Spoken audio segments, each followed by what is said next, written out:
In today's video, I'm going to teach you how to customize Google Antigravity. By the end, you'll know exactly where to adjust your agent's behavior with rules, how to set up workflows that save time, and when to use global versus workspace settings for clean, predictable results. Start by opening Google Antigravity in your browser. Give the page a moment to load so all customization options are available. If you work across multiple teams or projects, it helps to confirm you're in the right workspace before making changes so everything you set up lands exactly where you expect it. Next, head to the agent in the top right corner. This is your control point for how the agent behaves and responds. When you're there, look for the three dots menu. Click it, then choose Customization. Think of this area as your dashboard for shaping the agent's tone, boundaries, and repeatable processes. Open the Rules tab. Rules act like guardrails that guide how the agent should behave.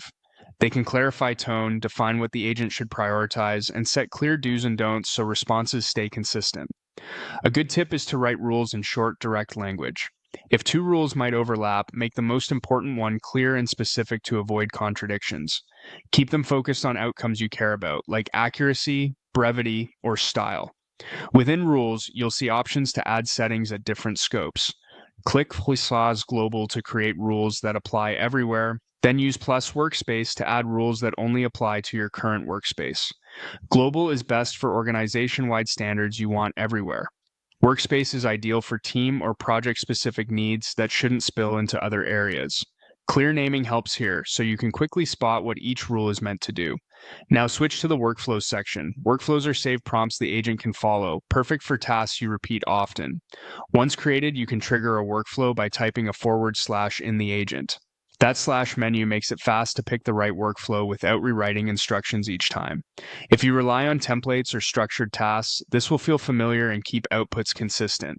Just like with rules, you can add workflows at different scopes. Click plus Global for org-wide workflows and plus Workspace for workflows tuned to a specific team or project. Keep an eye on duplicates. Choose one home for each workflow to avoid confusion. That's it. With rules guiding behavior and workflows streamlining tasks, your Google Antigravity setup will be both consistent and flexible.